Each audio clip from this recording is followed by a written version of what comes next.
Students, आज हमारा topic है इलेक्ट्रॉन एफिनिटी। इलेक्ट्रॉन एफिनिटी हम देखेंगे कि क्या है और उसके बाद इलेक्ट्रॉन एफिनिटी के एग्जांपल्स देखेंगे और उसके बाद फिर देखेंगे कि कौन से फैक्टर ऐसे हैं जो इलेक्ट्रॉन एफिनिटी को इफ़ेक्ट करते हैं। उसके बाद फिर हमने इलेक्ट्रॉन एफिनिटी के यूनिट्स भी देखने हैं और पीरियोडिक टेबल में इसका ट्रेंड भी देखना है। तो स्टार्ट करते हैं। इलेक्ट्रॉन एफिनिटी क्या है?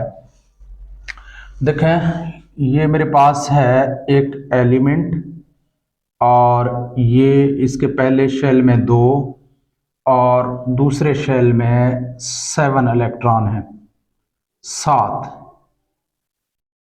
अब मैं क्या करना चाह रहा हूं मैं एक इलेक्ट्रॉन कहीं और से एक इलेक्ट्रॉन लाके इसके साथ ऐड करना चाह रहा हूं। आयोनाइजेशन एनर्जी में तो हम इलेक्ट्रॉन रिमूव करना चाहते हैं, लेकिन इलेक्ट्रॉन एफिनिटी में हम एक इलेक्ट्रॉन ऐड करेंगे, लेकिन इसके बदले में हमें एनर्जी मिलेगी। ये जो एटम है, एलिमेंट है, ये एनर्जी खारिज करेगा। अब इस एनर्जी को इलेक्ट्रॉन एफिनिटी कहते हैं। इलेक्ट्रॉन एफिनिटी यानी जब हम एक इलेक्ट्रॉन किसी एटम के वैलेंस शेल में ऐड करते हैं तो उसके नतीजे में जो एनर्जी खारिज होती है, उस एनर्जी को हम क्या कहते हैं? इलेक्ट्रॉन एफिनिटी कहते हैं। The amount of energy that is evolved मतलब खारिज होना, evolved when we add an electron in valence shell of an atom, in valence shell of an atom. जब हम एक एटम के वैलेंस शेल में एक इलेक्ट्रॉन ऐड करते हैं तो उसके नतीजे में जो एनर्जी खारिज होती है, उस एनर्जी को इलेक्ट्रॉन एफिनिटी कहा जाता है। अब इसके देखेंगे एग्जाम्पल्स में मेरे पास है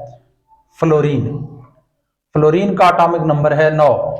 इसके पहले शेल में 2 और दूसरे शेल में 7 इलेक्ट्रॉन है। अब ऑक्टेट मुकम्मल करने के लिए इसे एक इलेक्ट्रॉन चाहिए, तो हम एक इलेक्ट्रॉन इसके साथ ऐड करेंगे। जब हम ऐड करेंगे तो ये फ्लोराइड आयन में चेंज हो जाएगा। अब इसके पास 10 इलेक्ट्रॉन हो जाएंगे। पहले शेल में 2 और दूसरे में 8 इलेक्ट्रॉन आ गए हैं। हमने क्या कर दिया? एक इलेक्ट्रॉन अब फ्लोरीन के साथ ऐड कर दिया, तो ये फ्लोराइड आयन में चेंज हुआ और साथ में इस फ्लोराइड आयन के बनने के दौरान कुछ एनर्जी जो है वो खारिज हुई। उस एनर्जी को हम कहते हैं इलेक्ट्रॉन एफिनिटी। और ये इलेक्ट्रॉन एफिनिटी की वैल्यू जो है एक फ्लोरीन के लिए जो है वो है ये माइनस साइन से दिखाते हैं, -337 किलो जॉल पर मोल होता है। एक फ्लोरीन के केस में जब हम एक इलेक्ट्रॉन ऐड करते हैं तो -373 किलो जॉल पर मोल, यानी जब माइनस साइन या नेगेटिव साइन उस वक्त होता है जब एनर्जी खारिज होती है, तो नेगेटिव साइन जो है हम लगाते हैं। अच्छा जी, अब ये जो 373 किलो जॉल पर मोल है, ये इलेक्ट्रॉन एफिनिटी की वैल्यू है। नेक्स्ट देखते हैं इसके यूनिट्स। इलेक्ट्रॉन एफिनिटी के यूनिट्स क्या हैं? तो जिस तरह से आयोनाइजेशन एनर्जी के यूनिट्स हैं, इलेक्ट्रॉन एफिनिटी के भी वही यूनिट है। नंबर 1 एक तो यूनिट है किलो जॉल पर मोल। नेक्स्ट एक और यूनिट है इलेक्ट्रॉन वोल्ट पर atom, electron volt EV, electron volt पर एटम। नेक्स्ट एक और यूनिट है एक और यूनिट भी है इसका, वो है किलो कैलोरी पर मोल, क्योंकि ये एनर्जी है, ये सारे एनर्जी के ही यूनिट्स हैं, किलो कैलोरी पर मोल। तो ये इलेक्ट्रॉन एफिनिटी के यूनिट हैं और इन्हीं यूनिट से हम आयोनाइजेशन एनर्जी भी मालूम कर सकते हैं। तो ये इलेक्ट्रॉन एफिनिटी के यूनिट भी हैं, आयोनाइजेशन एनर्जी के यूनिट भी हैं। तो आयोनाइजेशन एनर्जी के केस में भी इनको यूज किया जा सकता है। अच्छा जी, उसके बाद अब एक अगर इलेक्ट्रॉन हम ऐड करें तो उसको हम कहेंगे फर्स्ट आयन इलेक्ट्रॉन एफिनिटी। अगर दो इलेक्ट्रॉन ऐड कर रहे हैं तो उसको हम कहेंगे सेकंड इलेक्ट्रॉन एफिनिटी। एक एलिमेंट जो होता है इसका जो फर्स्ट इलेक्ट्रॉन एफिनिटी होता है वो हमेशा नेगेटिव साइन का होता है, उसमें एनर्जी हमेशा इवॉल्व होती है। पहले इलेक्ट्रॉन को ऐड करने के दौरान एनर्जी इवॉल्व होती है, लेकिन जब हम दूसरा इलेक्ट्रॉन ऐड करते हैं तो हमें एनर्जी देना पड़ता है, एनर्जी एब्जॉर्ब होती है। तो अब देखेंगे एक तो ये जो प्रोसेस है ये एक एक्सोथर्मिक प्रोसेस है, यानी एक्सोथर्मिक प्रोसेस। एक्सोथर्मिक प्रोसेस हर वक्त नहीं है ये, लेकिन फर्स्ट इलेक्ट्रॉन ऐड करने के लिए तो ये एक्सोथर्मिक प्रोसेस है, क्योंकि इसमें इस के दौरान हीट खारिज होती है। लेकिन जब हम सेकंड इलेक्ट्रॉन ऐड करते हैं तो फिर ये इंडोथर्म, सेकंड इलेक्ट्रॉन का ऐड करना इंडोथर्मिक प्रोसेस बन जाता है। अब इसके कुछ मैं एग्जांपल्स आपके सामने रख रहा हूं कि फर्स्ट इलेक्ट्रॉन एफिनिटी और सेकंड इलेक्ट्रॉन एफिनिटी की। तो पहले देखेंगे कि फर्स्ट इलेक्ट्रॉन एफिनिटी है क्या। First electron affinity, first electron affinity क्या है? जब हम किसी गैसियस आइसोलेटेड गैसियस एटम के वैलेंस शेल में एक इलेक्ट्रॉन, पहला इलेक्ट्रॉन ऐड करते हैं, फर्स्ट इलेक्ट्रॉन ऐड करते हैं, तो उसके दौरान जो एनर्जी खारिज होती है उसे हम फर्स्ट इलेक्ट्रॉन एफिनिटी कहते हैं। जैसे मेरे पास है ऑक्सीजन एटॉमिक नंबर 8, इसके पहले शेल में 2, दूसरे में 6 इलेक्ट्रॉन है। ऑक्टेट मुकम्मल करने के लिए इसे 2 इलेक्ट्रॉन दरकार हैं, तो मैं एक इलेक्ट्रॉन ऐड करूंगा इसके साथ, तो क्या बन जाएगा? Oxide ion O-1 atomic number 8। अब पहले शेल में 2, दूसरे में 7 इलेक्ट्रॉन है। अब फर्स्ट इलेक्ट्रॉन मैंने ऐड कर दिया है, तो इसके दौरान जो एनर्जी खारिज होती है इलेक्ट्रॉन एफिनिटी, उसको हम कहेंगे फर्स्ट इलेक्ट्रॉन एफिनिटी। इसकी वैल्यू है -141 किलो जॉल पर मोल।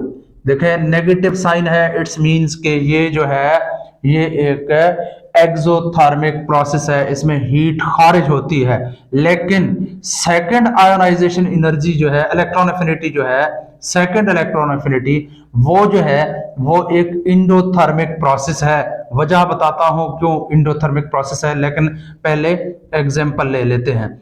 मेरे पास है ऑक्साइड आयन, इसके ये एटॉमिक नंबर 8 है, पहले शेल में 2, दूसरे में 7 इलेक्ट्रॉन है। एक और इलेक्ट्रॉन ऐड करते हैं, ये अब तो हो गया यूनी नेगेटिव आयन, यानी एक नेगेटिव चार्ज है इसके पास। अब मैं ये इलेक्ट्रॉन ऐड करूंगा तो ये क्या बन गया? ऑक्साइड -2 और पहले शेल में 2, दूसरे में 8 इलेक्ट्रॉन आ गए हैं। अब इस दौरान जो, क्योंकि ये सेकंड इलेक्ट्रॉन ऐड करने के लिए एनर्जी हमें चाहिए होता है, हम एनर्जी देते हैं सिस्टम को, हमें एनर्जी देना पड़ता है, एनर्जी खारिज नहीं होगी, तो इसलिए ये एक इंडोथर्मिक प्रोसेस है। यानी सेकंड आयोनाइजेशन इलेक्ट्रॉन एफिनिटी जो है, सेकंड इलेक्ट्रॉन एफिनिटी, ये एक इंडोथर्मिक प्रोसेस है। तो +738 किलो जॉल पर मोल एनर्जी जो है वो रिक्वायर्ड होगा सेकंड इलेक्ट्रॉन ऐड करने के लिए। अब सवाल ये है कि सेकंड आयोनाइजेशन एनर्जी जो है, सॉरी ये जो है ये 730 नहीं है, 780 है, 780 किलो जॉल पर मोल एनर्जी।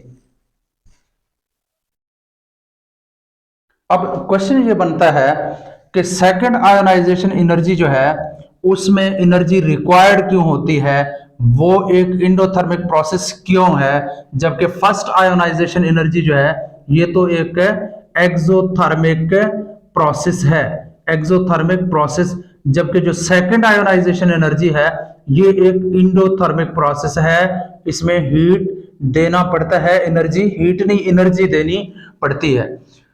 अच्छा जी, अब ऐसा है क्यों? ऐसा इसलिए है कि देखें, पहले तो यहां पे कोई चार्ज नहीं है ऑक्सीजन के ऊपर, अब यहां पे हमने एक इलेक्ट्रॉन ऐड कर दिया तो इसके ऊपर एक नेगेटिव चार्ज आ चुकी है। अब यहाँ पे प्रोटॉनों की तादाद से इलेक्ट्रॉनों की तादाद ज्यादा है, 8 प्रोटॉन है लेकिन इलेक्ट्रॉन यहाँ पे 9 है, 2 और 7 9 इलेक्ट्रॉन है। अब प्रोटॉनों की तादाद से पहले ही इलेक्ट्रॉन ज्यादा है, तो अब हम जब ये इलेक्ट्रॉन ऐड करने के लिए लेके आएंगे तो पहले से मौजूद इलेक्ट्रॉन क्या करेंगे, ज्यादा रिपेल्सिव फोर्स लगाएंगे, इस इलेक्ट्रॉन के ऐड होने के खिलाफ रेजिस्ट करेंगे, मुजाहिमत करेंगे, इलेक्ट्रॉन को ऐड नहीं होने देंगे जब तक हम एनर्जी ना लगाएं। एनर्जी लगाने के बाद हम जाके इस इलेक्ट्रॉन को ऐड कर सकते हैं, क्योंकि पहले से मौजूद इलेक्ट्रॉन जो है वो क्या करते हैं, रिपेल्सिव फोर्सेस प्रोड्यूस करते हैं, जिसकी वजह से इलेक्ट्रॉन को सेकंड इलेक्ट्रॉन को ऐड करना जो है वो दुश्वार होता है। अब इसकी वजह क्या है, because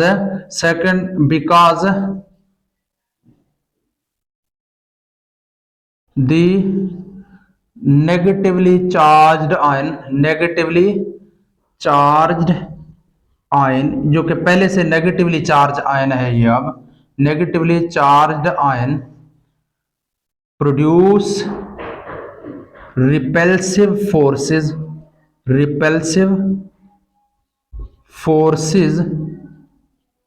against the incoming electron. अब दोबारा से आने वाले जो हम एक इलेक्ट्रॉन लेके आ रहे हैं, इनकमिंग इलेक्ट्रॉन, इस इलेक्ट्रॉन को लेके आ रहे हैं, तो जो पहले से मौजूद यूनी नेगेटिव आयन है इसके अंदर अब इलेक्ट्रॉन वैसे ज्यादा हैं, तो ये रिपेल्सिव फोर्सेस पैदा करता है, जिसकी वजह से इस इलेक्ट्रॉन को ऐड करना जो है वो डिफिकल्ट होता है, इसलिए एनर्जी जरूरत तो पड़ती है, इसलिए ये जो है एक एक्सोथर्मिक प्रोसेस कहलाता है।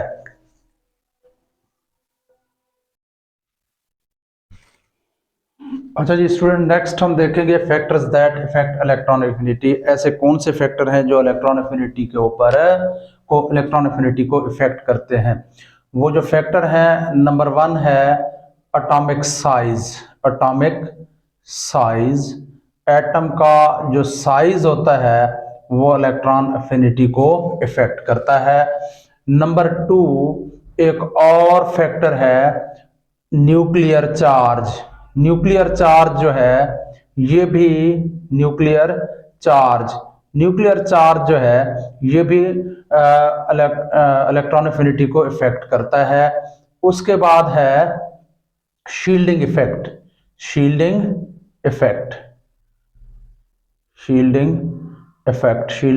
भी इलेक्ट्रॉन एफिनिटी को इफेक्ट करता है। और नेक्स्ट एक और चीज है ऑर्बिटल्स की स्टेबिलिटी ऑफ ऑर्बिटल्स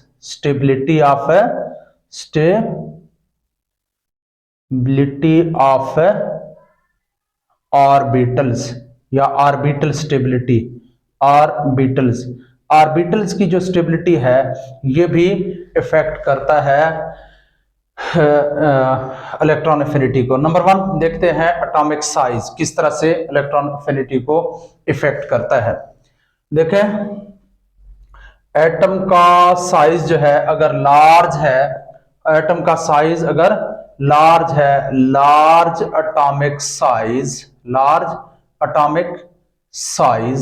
अगर एटम का साइज लार्ज है तो न्यूक्लियस क्या करेगा, इलेक्ट्रॉनों को ज्यादा अट्रैक्ट नहीं कर पाएगा। देखिए जरा, ये न्यूक्लियस है, पहले शेल में 2 इलेक्ट्रॉन, दूसरे में 1 इलेक्ट्रॉन। अच्छा जी, दूसरे में चलो कर देते हैं 7 इलेक्ट्रॉन, 7।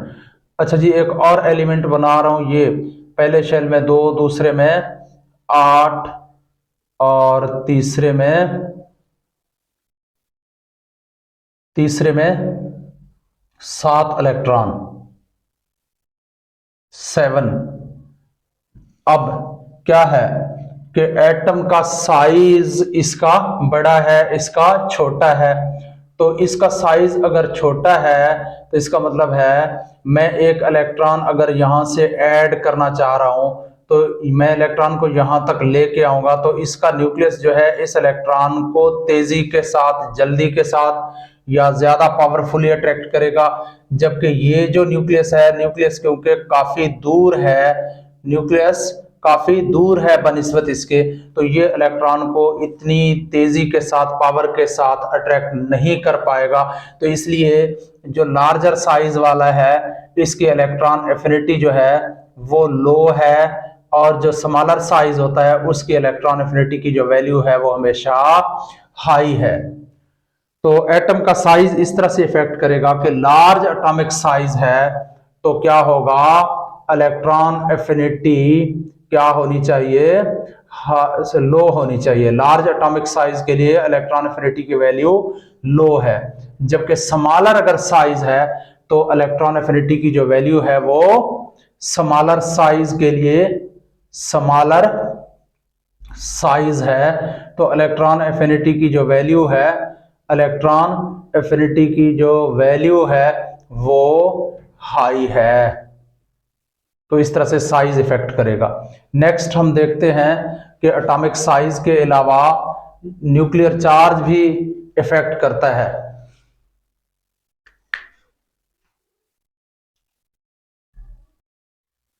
उसके बाद बात करते हैं कि न्यूक्लियर चार्ज किस तरह से इलेक्ट्रॉन एफिनिटी के ऊपर असरअंदाज होता है।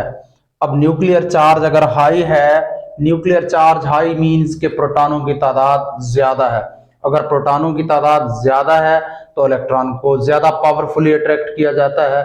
जब इलेक्ट्रॉन को ज्यादा पावरफुली अट्रैक्ट किया जाएगा तो इलेक्ट्रॉन एफिनिटी की वैल्यू जो है वो हाई होगी।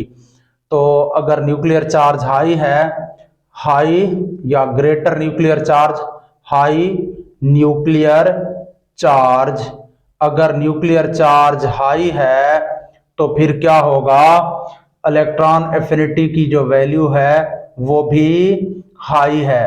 अगर न्यूक्लियर चार्ज जो है वो लो है, लो या स्मॉलर न्यूक्लियर चार्ज, अगर न्यूक्लियर चार्ज स्मॉलर है तो फिर क्या होगा, फिर इलेक्ट्रॉन एफिनिटी की जो वैल्यू है वो भी जो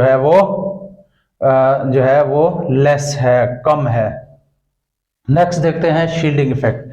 अब शील्डिंग इफेक्ट क्या है, देखें इन्हीं के ऊपर गौर करें। देखें ये न्यूक्लियस जो है ये वैलेंस शेल इलेक्ट्रॉनों को अपनी तरफ अट्रैक्ट कर रहा है, लेकिन इनर शेल्स में मौजूद इलेक्ट्रॉन चूंकि सिमिलर चार्ज रखते हैं, ये इलेक्ट्रॉन और सारे इलेक्ट्रॉन एक जैसे नेगेटिव चार्ज रखते हैं, तो ये इनर शेल्स में मौजूद जो इलेक्ट्रॉन होते हैं ये बाहर वाले शेल में मौजूद इलेक्ट्रॉनों और न्यूक्लियस के दरमियान फोर्स ऑफ अट्रैक्शन को डिक्रीज कर देते हैं। इस इफेक्ट को शील्डिंग इफेक्ट कहा जाता है। जब ये फोर्स ऑफ अट्रैक्शन डिक्रीज होगी तो फिर इस इलेक्ट्रॉन को जो है यहाँ, जब ये फोर्स ऑफ अट्रैक्शन डिक्रीज है तो जाहिर है इनकमिंग इलेक्ट्रॉन के लिए भी फोर्स ऑफ अट्रैक्शन जो है वो ज्यादा नहीं होगी। जब फोर्स ऑफ अट्रैक्शन ज्यादा नहीं होगी तो फिर इलेक्ट्रॉन एफिनिटी की वैल्यू भी कम हो जाएगी। इसका मतलब ये हुआ कि अगर शील्डिंग इफेक्ट हाई है, शील्डिंग इफेक्ट अगर ज्यादा है तो फिर क्या है, इलेक्ट्रॉन एफिनिटी की जो वैल्यू है वो कम है, इलेक्ट्रॉन एफिनिटी लो होगी। इसके बाद देखते हैं स्टेबिलिटी ऑफ ऑर्बिटल्स। ऑर्बिटल्स की स्टेबिलिटी, ऑर्बिटल्स की स्टेबिलिटी से यहां ये मुराद है कि हमारे पास 4 ऑर्बिटल होते हैं, s, p, d और f ऑर्बिटल्स। अब इन ऑर्बिटल्स को अगर देखा जाए तो s में ज्यादा से ज्यादा 2 इलेक्ट्रॉन आ सकते हैं, p में ज्यादा से ज्यादा 6, d में 10 और f में 14 इलेक्ट्रॉन आ सकते हैं।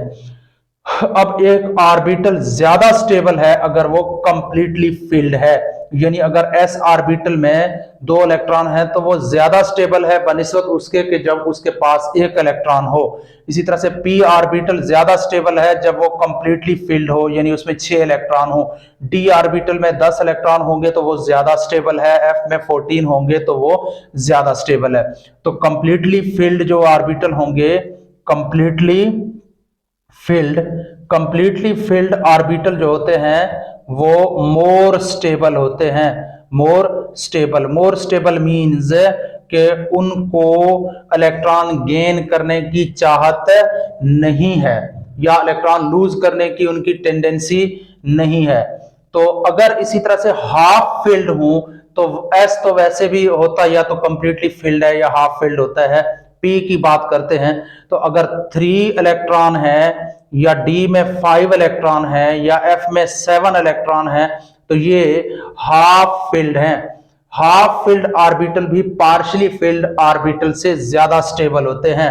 Half filled orbitals are also half filled orbitals are also more stable, orbitals are also stable। ये हाफ फील्ड ऑर्बिटल जो हैं ये भी ज्यादा स्टेबल होते हैं।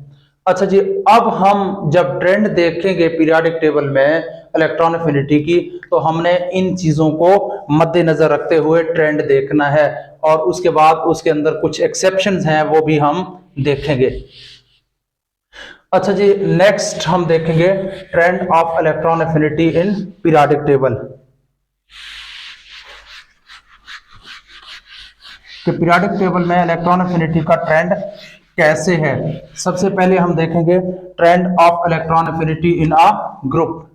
ट्रेंड इन अ ग्रुप, एक ग्रुप में इलेक्ट्रॉन एफिनिटी का क्या ट्रेंड है। एक ग्रुप में इलेक्ट्रॉन एफिनिटी हमेशा जब हम टॉप टू बॉटम, यानी एक ग्रुप में हम टॉप से बॉटम, ग्रुप में हमेशा हम पीरियोडिक टेबल के ग्रुप में हमेशा हम टॉप टू बॉटम जाते हैं। टॉप टू बॉटम जब जाएंगे एक ग्रुप में तो जो इलेक्ट्रॉन एफिनिटी है वो हमेशा डिक्रीज होता है। इलेक्ट्रॉन एफिनिटी हमेशा डिक्रीज होती चली जाती है, कम होती चली जाती है। उसकी वजह क्या है, रीजन क्या है।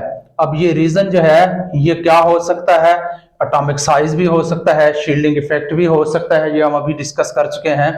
और इसके अलावा जो है दूसरे ऑर्बिटल स्टेबिलिटी तो खैर यहाँ इस ग्रुप के अंदर कोई वो नहीं है, ज्यादा इफेक्टिव नहीं है, वो पीरियड्स में होता है। और यहाँ पे हम अगर देखें तो डाउन दी ग्रुप हमेशा नए शेल्स ऐड होते जाते हैं। देखें अगर मैं दूसरे ग्रुप के एलिमेंट की बात करूं, मेरे पास है बेरिलियम, मैग्नीशियम, कैल्शियम, स्ट्रॉन्शियम और बेरियम। तो ये बेरिलियम जो है एटॉमिक नंबर 4 है और इसका एटॉमिक नंबर जो है वो 12 है, इसका एटॉमिक नंबर 20 है और इसका जो एटॉमिक नंबर है 20 और इसका है 38 गालबन। और बेरियम का जो एटॉमिक नंबर है वो है 38 और बेरियम का 56 और उसके बाद रेडियम जो है उसका है 88 एटॉमिक नंबर। अच्छा जी, अब जब पीरियड नंबर चेंज हो जाता है तो शेल्स बढ़ते हैं। असल में ये जो है ये सेकंड पीरियड का है, ये थर्ड पीरियड का है, ये फोर्थ है, ये फिफ्थ पीरियड का है, ये सिक्स्थ पीरियड का है और ये सेवंथ पीरियड का है। तो बेरियम जो है इसके 2 शेल्स होते हैं, 2 शेल्स, और मैग्नीशियम के 3 शेल्स होते हैं।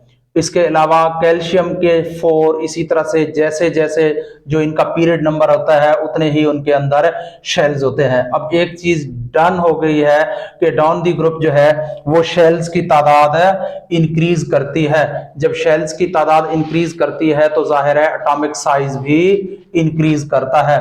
रीजन क्या है कि डाउन दी ग्रुप क्या होता है, न्यू शेल्स आर एडेड, नए शेल्स ऐड होते रहते हैं। और उसके बाद है atomic size increases, atomic size क्या करेगा, इंक्रीज करेगा।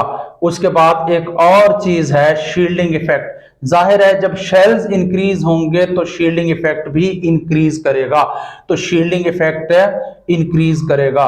शील्डिंग इफेक्ट क्या करेगा? Shielding effect increases. जब शील्डिंग इफेक्ट इंक्रीज करेगा तो फिर क्या होगा? फिर जो है डाउन द ग्रुप जाते हुए इलेक्ट्रॉन एफिनिटी की वैल्यू जो है वो डिक्रीज करता है due to above reasons. Due to above reasons, ऊपर वाले रीजंस की वजह से क्या होता है? इलेक्ट्रॉन एफिनिटी ऑलवेज क्या करता है? Always decreases down the group, decreases down the group. Group में नीचे की तरफ जाते हुए ये क्या करेगा? ये हमेशा डिक्रीज करेगा। अच्छा जी, अब हम देखते हैं कि एक पीरियड में इसका ट्रेंड इलेक्ट्रॉन एफिनिटी का क्या है। तो trend in a period, trend in a period, एक ट्रेंड में, एक पीरियड में इलेक्ट्रॉन एफिनिटी का ट्रेंड जो है वो कैसा है। अच्छा जी, अब जब हम एक पीरियड में जाते हैं तो एटम का साइज हमेशा डिक्रीज करता है। तो पहले तो यही है कि इलेक्ट्रॉन एफिनिटी जो है एक पीरियड में इंक्रीज करता है। Electron affinity increases from left to right, from left to right, left to right along a period, along a period left to right जो है वो इंक्रीज करता है। क्या इंक्रीज करता है? इलेक्ट्रॉन एफिनिटी इंक्रीज करता है। अब इसके पीछे भी रीजन क्या हो सकता है? वही रीजंस हैं जो पहले हमने डिस्कस किया था। एक तो जब हम एक पीरियड में लेफ्ट टू राइट जाते हैं तो नए शेल्स ऐड नहीं होते। अब मैं दूसरे पीरियड के एलिमेंट्स की बात करता हूं।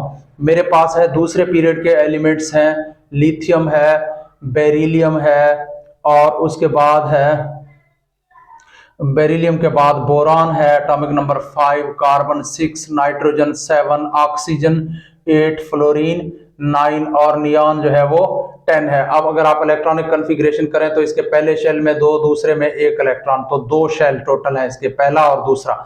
इसके पहले शेल में 2, दूसरे में 2 इलेक्ट्रॉन, इसके भी 2 शेल है।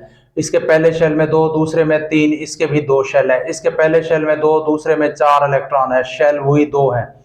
इसके पहले शेल में 2, दूसरे में 5, तो यहां तक पहुंचेंगे। पहले शेल में 2, दूसरे में 8 इलेक्ट्रॉन है। इट्स मींस के शेल्स की तादाद में कोई इजाफा नहीं हो रहा। जब शेल्स की तादाद में इजाफा नहीं होता तो शील्डिंग इफेक्ट के ऊपर कोई इफेक्ट नहीं पड़ता, इंक्रीज होती है ना डिक्रीज होती है। लेकिन एक और चीज है, न्यूक्लियर चार्ज। न्यूक्लियर चार्ज क्या कर रहा है? लेफ्ट टू राइट इंक्रीज कर रहा है। न्यूक्लियर चार्ज क्या है? प्रोटॉनों की तादाद है। किसी एलिमेंट के न्यूक्लियस के अंदर जितने प्रोटॉन होंगे उसे न्यूक्लियर चार्ज कहते हैं उसका। तो यहां पे देखें, अब इसका न्यूक्लियर चार्ज आहिस्ता आहिस्ता left to right gradually increase कर रहा है। जब न्यूक्लियर चार्ज इंक्रीज करता है तो न्यूक्लियस इलेक्ट्रॉनों को ज्यादा अट्रैक्ट करने लग जाता है। जब ज्यादा अट्रैक्ट करने लग जाता है तो इलेक्ट्रॉन एफिनिटी की जो वैल्यू है वो इंक्रीज करने लग जाता है। तो इसलिए लेफ्ट टू राइट जो है इलेक्ट्रॉन एफिनिटी की वैल्यू जो है पीरियड में इंक्रीज करता है। अब रीजन क्या है? एटॉमिक साइज क्या करेगा? Atomic size decreases, atomic size decreases along a period, along a period।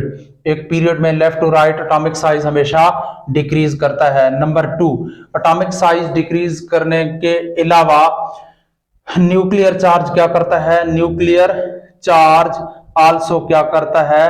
Nuclear charge increases. Nuclear charge भी लेफ्ट टू राइट इंक्रीज करता है। जब एटॉमिक साइज इंक्रीज डिक्रीज कर रहा है, न्यूक्लियर चार्ज इंक्रीज हो रहा है और शील्डिंग इफेक्ट वो है वो चेंज नहीं हो रहा, shielding effect remains same. Shielding effect जो है वो सेम है, वो चेंज नहीं हो रहा, रिमेन्स सेम। तो फिर क्या होता है? तो फिर जाहिर है फिर इलेक्ट्रॉन को आसानी के साथ ऐड किया जा सकता है, जिसकी वजह से जो आयोनाइजेशन जो इलेक्ट्रॉन एफिनिटी की जो वैल्यू है वो लेफ्ट टू राइट जो है वो इंक्रीज करता जाएगा। तो इस तरह से ये जो ट्रेंड है पीरियोडिक टेबल में आयोनाइजेशन एनर्जी के इलेक्ट्रॉन एफिनिटी के हवाले से वो हम डिस्कस कर चुके हैं। अब हम देखते हैं कुछ एक्सेप्शनल केसेस हैं यहाँ पे इलेक्ट्रॉन एफिनिटी के हवाले से, उनको अब हम डिटेल के साथ देखेंगे। नेक्स्ट हम डिस्कस कर रहे हैं कि इलेक्ट्रॉन एफिनिटी एक पीरियड के अंदर, इसके अंदर कुछ इलेक्ट्रॉन एफिनिटी में कुछ एक्सेप्शंस आते हैं। हमने डिस्कस किया था कि इलेक्ट्रॉन एफिनिटी जो है वो लेफ्ट टू राइट एक पीरियड के अंदर इंक्रीज करती है, लेकिन कहीं कहीं ऐसा नहीं होता। कहीं कहीं इलेक्ट्रॉन एफिनिटी एक पीरियड के अंदर एक ग्रुप से दूसरे ग्रुप में डिक्रीज भी करता रहता है। अब ऐसा क्यों है और कहाँ कहाँ ये चीज रिपीट होता है? तो number one, very low electron affinity of alkaline earth metals. Alkaline earth metals, alkaline earth metal यानी ग्रुप सेकंड के जो एलिमेंट हैं इनके इलेक्ट्रॉन एफिनिटी की वैल्यू बहुत कम है। उसकी वजह क्या है? उसकी वजह यह है कि उनके जो s ऑर्बिटल हैं वो कंप्लीटली फिल्ड हैं। अगर हम कंपेयर करें अल्कली मेटल्स और अल्कलाइन अर्थ मेटल्स को, तो देखें लिथियम जो है एटॉमिक नंबर 3 1s2 2s1 इसकी इलेक्ट्रॉनिक कॉन्फ़िगरेशन है। अब 2s1 जो इलेक्ट्रॉनिक कॉन्फ़िगरेशन है इससे यही लग रहा है कि ये s का तो वैसे पार्शली फिल्ड हो या हाफ फिल्ड हो एक ही बात है। और अगर यहाँ पे बेरिलियम की बात करें, बेरिलियम एटॉमिक नंबर 4 है, तो 1s2 और 2s2, अब इनमें से ऑर्बिटल स्टेबिलिटी के हवाले से देखा जाए तो फिर 2s2 यानी कि कंप्लीटली फिल्ड जो ऑर्बिटल है वो ज्यादा स्टेबल है। जो ज्यादा स्टेबल ऑर्बिटल होता है उसके इलेक्ट्रॉन एफिनिटी की वैल्यू कम होती है। अब यही चीज है सारे अल्कलाइन अर्थ मेटल्स के अंदर, चाहे वो बेरिलियम हो, चाहे वो मैग्नीशियम हो, चाहे वो कैल्शियम हो, चाहे वो स्ट्रॉन्शियम हो, सबका जो है 2s2 ऑर्बिटल जो है वो कंप्लीटली फिल्ड होता है। इस वजह से ये ज्यादा स्टेबल होते हैं, जिसकी वजह से इनकी इलेक्ट्रॉन एफिनिटी जो है वो हमेशा कम होती है। अब इसके पीछे रीजन क्या है? Due to they are completely filled s orbitals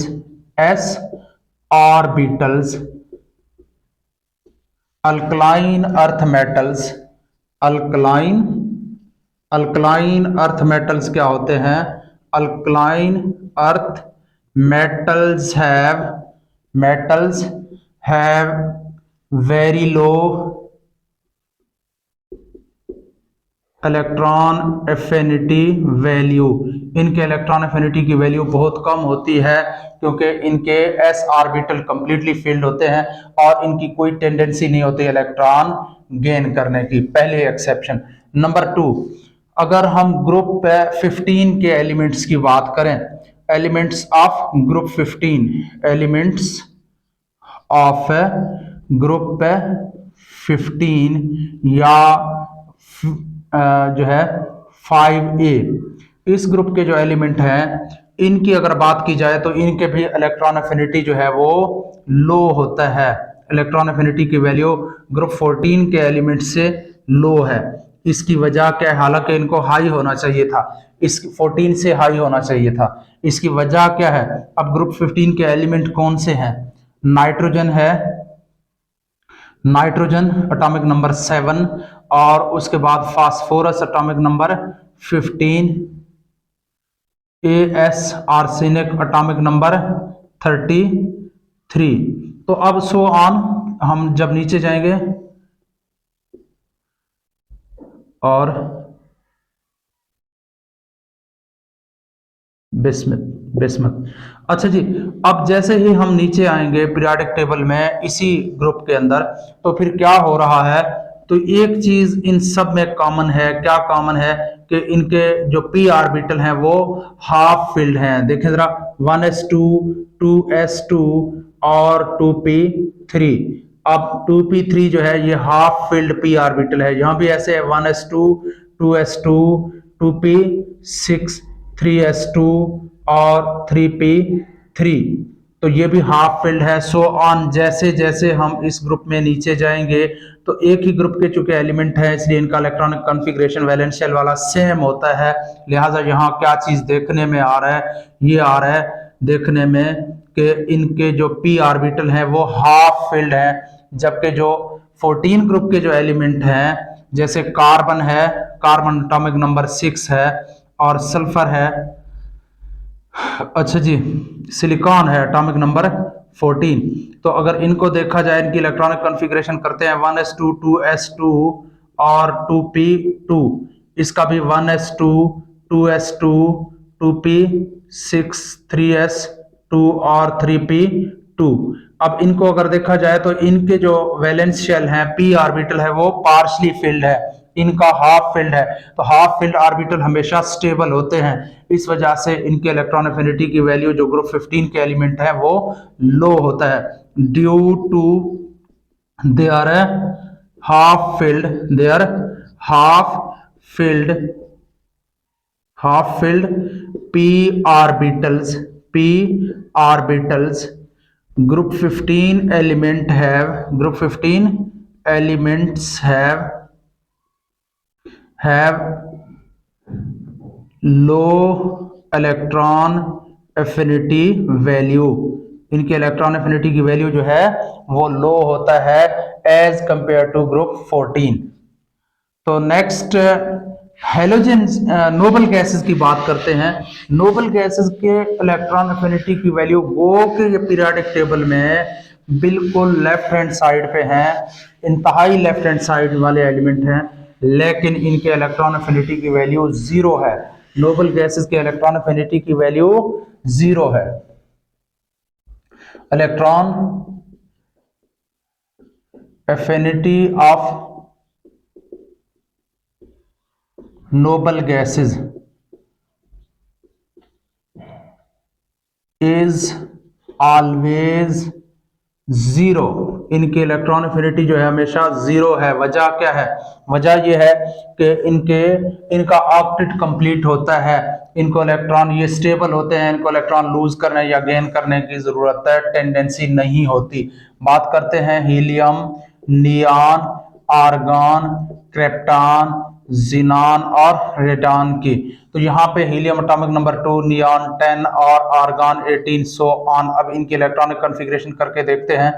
तो 1s2, अब 1s2 2s2 और 2p6, 1s2 2s2 2p6 3s2 और 3p6। अब इनको देखा जाए तो इनके ऑक्टेट भी कंप्लीट हैं और s और p ऑर्बिटल जो है वो कंप्लीटली फिल्ड है, लिहाजा इनकी कोई टेंडेंसी नहीं होती इलेक्ट्रॉन गेन करने की।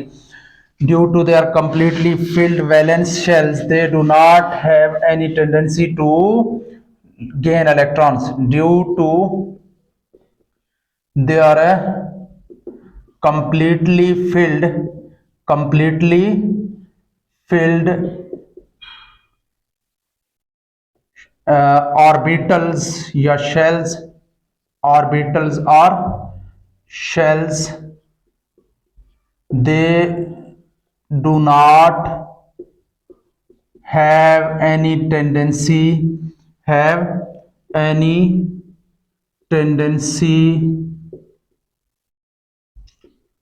टू गेन इलेक्ट्रॉन्स, इनके इलेक्ट्रॉन गेन करने की कोई टेंडेंसी नहीं होती, इवन के लूज करने की भी कोई टेंडेंसी नहीं होती, इसलिए जो इलेक्ट्रॉन एफिनिटी इनकी जो है वो जीरो है। अच्छा जी, तो इस तरह से यहाँ पे अगर बात की जाए हेलोजेंस की, तो हेलोजेन जो है इनकी इलेक्ट्रॉन एफिनिटी मैक्सिमम है। हेलोजेंस जो है पीरियोडिक टेबल में इनकी हाईएस्ट इलेक्ट्रॉन एफिनिटी है, हाईएस्ट इलेक्ट्रॉन एफिनिटी वैल्यू होती है। इसकी पीछे रीजन क्या है? अब एक हेलोजन लेते हैं फ्लोरीन, 1s2 2s2 2p5, इनको देखें अपना ऑक्टेट मुकम्मल करने के लिए सिर्फ एक इलेक्ट्रॉन दरकार होता है, इसलिए ये बहुत आसानी के साथ रेडियली एक इलेक्ट्रॉन जो है वो एक्सेप्ट करके अपना ऑक्टेट या ऑक्टेट कंप्लीट करते हैं या अपना वैलेंस शेल जो है वो कंप्लीट कर लेते हैं। इसलिए इनके इलेक्ट्रॉन एफिनिटी सबसे हाई होता है, because they need only one electron, only one electron, इनको सिर्फ एक इलेक्ट्रॉन की जरूरत होती है टू कंप्लीट देयर ऑक्टेट, अपने ऑक्टेट को कंप्लीट करने के लिए ऑक्टेट। इसलिए इनके इलेक्ट्रॉन एफिनिटी की जो वैल्यू है वो हाई है। तो यहां तक हमारा टॉपिक एंड होता है इलेक्ट्रॉन एफिनिटी के हवाले से।